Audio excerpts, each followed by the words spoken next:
Good afternoon, everyone. I will be your host, Justin Jean-Baptiste, and today we will be discussing American public policy, particularly back in the new public management, which took place in the 1970s and 80s. We have various experts here today ready to assist in today's discussion, first of which is Bobby. Can you all join me in welcoming Bobby to the podcast? Hi, it's great to be here with you all. So, Bobby, let's start by defining public management. Right. So the new public management is the idea that government is run like a business. Private sector management practices and principles to new public sector in order to improve efficiency, effectiveness, and responsiveness, creating a more flexible system in government operations. And what exactly makes a new public management different? Well, New Public Management was, as you mentioned, started in the 1970s, 80s, and it was started by Vice President Al Gore, who was the 45th Vice President, but he was also an environmental activist, a businessman, and a former US Senate, and also House of Representative. So under the President Bill Clinton, he adopted New Public Management to work better for less. That was his big motto through National Partnership for Reinventing Government, which was a government initiative launched in 1993. So, in that March of 1993, President Bill Clinton started his plan to reinvent government, declaring that our goal is to make an entire federal government less expensive and more efficient, and to change the culture of our national bureaucracy away from complacency and entitlement towards initiative and empowerment. So, for the 5 years that the program was run, there were significant effects. It eliminated over 100 programs and over 250,000 federal jobs, and it consolidated over 800 agencies and transformed institute knowledge to contractors like private businesses, and it introduced consumer satisfaction surveys, all under the motto work better, cost less, and get results Americans care about. Very interesting. Thank you for your time, Bobby. Yeah. Next up, we have Samuel. Can we all welcome Samuel, please?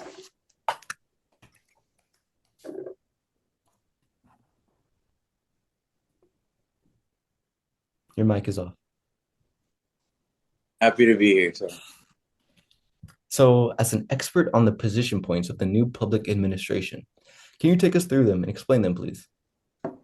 Thanks, Justin. I'm excited to be here and talk about this. New public administration is a modern approach to public administration that takes strategies from the private sector and applies them to government. Instead of sticking to rigid bureaucracy, it focuses on competition, performance, measurement, and decentralization to make government more effective. That sounds like a big shift. So, what are the main benefits of adopting new public administration principles?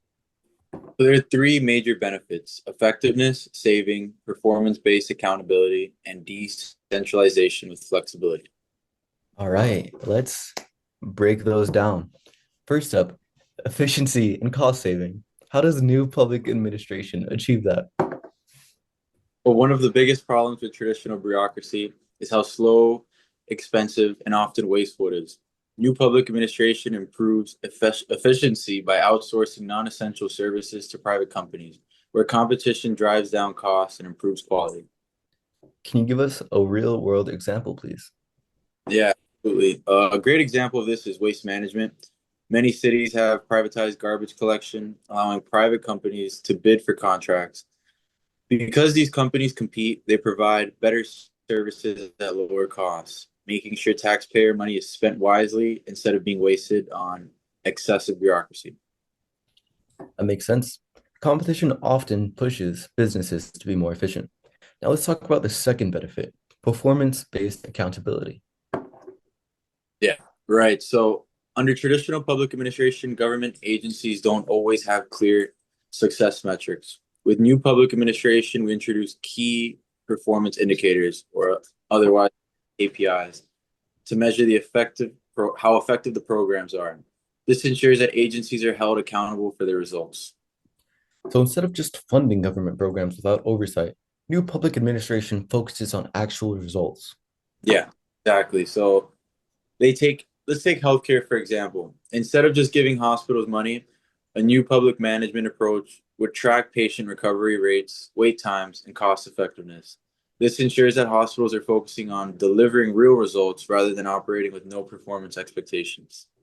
I like the sound of that. Tracking actual results instead of just funding programs blindly ensures that resources are being used effectively. But what about adaptability? Government policies often feel rigid and slow to respond to local needs.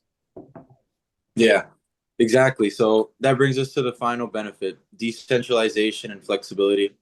Traditional government structures tend to be highly centralized, meaning that decisions are made at the top and applied universally. But this real but the reality is that different regions have different needs. So a one size fits all approach doesn't always work. So local governments get the flexibility to make policies that fit their communities. Yeah, and a great example of this is housing programs. A federally run program might have a strict nationwide regulations, even though housing needs different are different across states and the cities. With new public administration, local governments can tailor policies to fit their communities, cutting red tape and delivering faster solutions. That's a huge advantage. So to summarize, new public management improves efficiency through outsourcing, competition, ensures accountability with performance metrics, and allows local governments more flexibility, correct? Yeah, that's right. By adopting new public administration principles, government can operate more effectively, save taxpayer money, and provide better services to all citizens. This has been super insightful, Samuel. Thanks for breaking it down for all of us. Of course, pleasure. Thanks for having me. Now, can we please welcome the amazing Maria to the show? Thank you for having me. I'm really excited. Now, I hear that you're the expert on the principles of the new public management.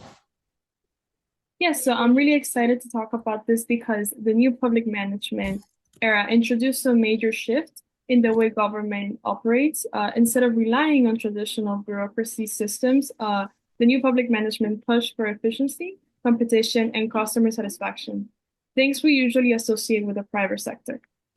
That's a great point. Now, let's start with one of the major principles of the new public management era, service and privatization.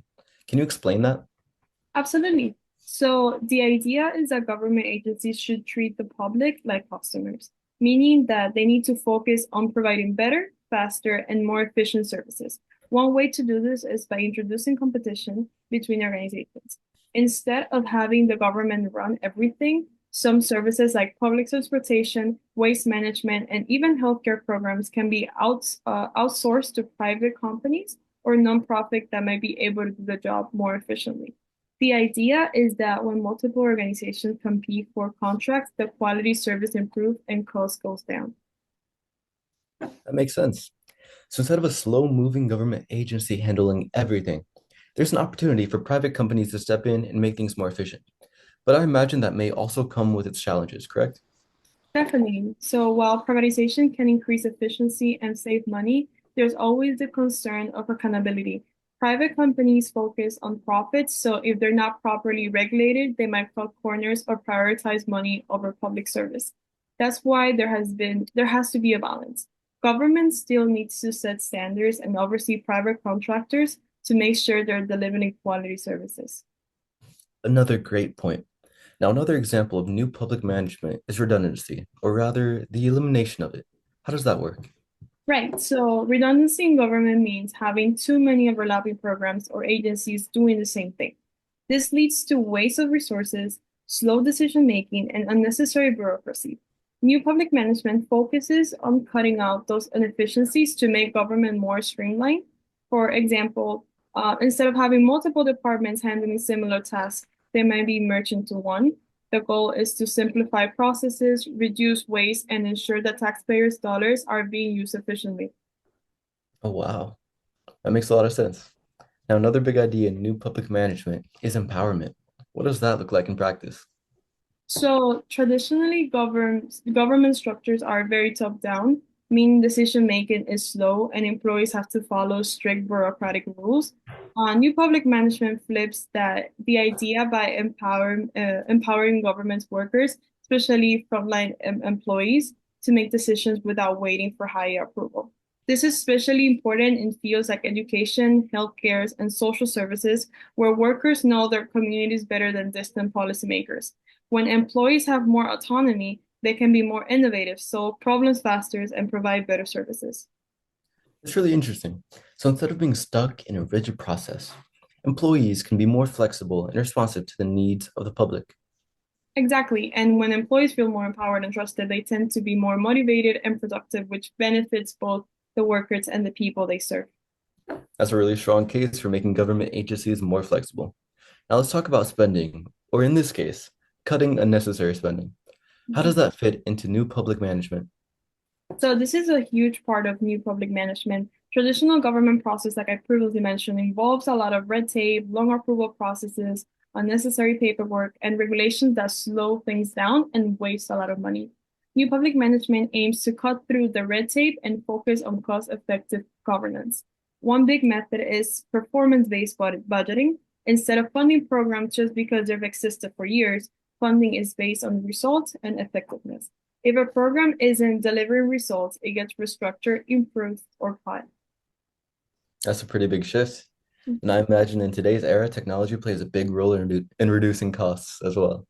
Definitely. So digital transformation is a huge part of modern new public management. By moving government services online, like applications for permits or benefit programs, governments can cut costs as well, save time, and improve accessibility. It's all about making government more efficient and user-friendly. Well, that was an awesome discussion, Maria. Thank you for breaking all of that down for us. Thank you for having me. And next up, we're discussing Fork in the Road, a program that exemplifies new public management in action. Designed to cut government spending and streamline operations, it hasn't been without controversy. Sophia, can you break this down for us? Absolutely. Fork in the Road aimed to reduce the federal workforce by offering employees buyouts, essentially paying them to resign with benefits. This approach aligns with new public management, which focuses on making government more efficient and market-driven, as we had mentioned earlier. Instead of navigating lengthy bureaucratic processes, employees were given a choice: accept the buyout or leave and adapt. Exactly. The Trump administration framed it as a cost-cutting measure, fitting new public management's emphasis on reducing government spending. By offering voluntary resignations, they could quickly decrease the number of federal employees without the backlash of mass layoffs. But not everyone viewed it positively, correct? Correct. Public sector unions strongly opposed the initiative, arguing that while technically voluntary, many employees felt pressured to leave. Those who stayed faced potential job insecurity or changes that made their roles more challenging. This highlights the classic tension in new public management: efficiency versus labor rights. So, on one hand, supporters claimed it made the government leaner and more efficient. And on the other hand, critics argued it prioritized cost cutting over retaining experienced workers and protecting employees. Yes, a real-world example of this tension occurred recently. The Trump administration fired hundreds of employees from the National Nuclear Security Administration, responsible for overseeing the nation's nuclear weapons stockpile. This was part of a broader effort to reduce the federal workplace. However, realizing the critical nature of their roles, the administration attempted to rehire many of these workers shortly after. This incident underscores the potential pitfalls of the aggressive cost-cutting measures while fully assessing the implications. That's a huge, striking example. Do we see similar approaches in other areas of government reform? Definitely. Whenever there's a push to make government more businesslike, debates arise over whether efficiency comes at the expense of workers' rights and essential services. The National Nuclear Security Administration incident is just one case, but it highlights the ongoing struggle to balance these priorities. A lot to consider there. Thanks for shedding light on this, Sophia. And now we're going to get into some counter arguments with Bobby. Let's start with one major criticism: efficiency over equity. Why is this an issue? Right. So new public management emphasizes cost cutting and performance metrics, often prioritizing efficiency over fairness, like we've talked about. Public services may be delivered based on measurable outcomes rather than social need, which can create disadvantaged, marginalized communities that don't fit into these strict performance modules. Well, that is very concerning. Another major issue is privatization and outsourcing. What are the risks? Right. So while outsourcing can reduce costs, it also reduces government control, accountability, and a loss of transparency.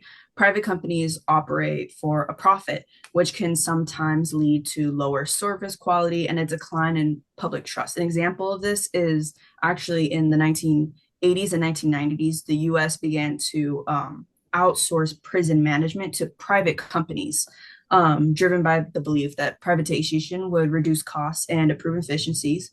But companies like Corrections and Corporations of America, CCA, and Geo Group were contracted to run prisons and detention centers, which actually caused lower quality of service.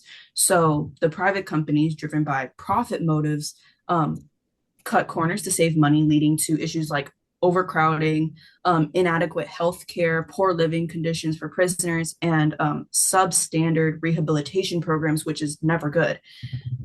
If they're not well regulated, taxpayers may end up funding ineffective or exploitive services. Wow, that is a striking example. That ties into another criticism, the focus on performance targets.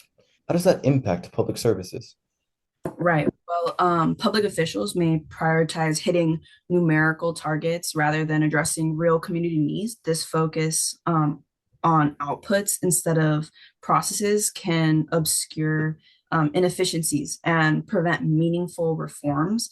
It can create pressure to meet short-term goals rather than long-term goals at the expense of sustainability. Speaking of short-term goals, how does the new public management system affect long-term projects? New public management often neglects programs that require sustained investments, such as infrastructure, education, and social services. Quick fixes and cost-cutting measures might look good in the short run, especially economically, but they can lead to underfunded and poorly managed programs that fail to meet long-term public needs. Sounds terrible. So what's the solution? And how can governments address these issues? Yeah, so what we need is a more balanced approach, one that combines efficiency with equity, accountability, and long-term planning. So hybrid models that integrate traditional public administration oversight with strategic new public management principles can mitigate these risks. Great insights, Bobby. Thanks for joining us today. My pleasure. Thank you for the conversation. My pleasure. Now that brings us to the end of today's conversation on new public management. We've explored how new public management reshaped government efficiency from outsourcing and performance metrics like fork in the road. While supporters see it as a way to streamline operations and cut costs, critics argue that it can come at the expense of workers' rights, long-term planning, and public accountability. The key takeaway: there's no one-size-fits-all approach to public management. Balancing efficiency with equity remains an ongoing challenge. A huge thank you to our guests for sharing their insights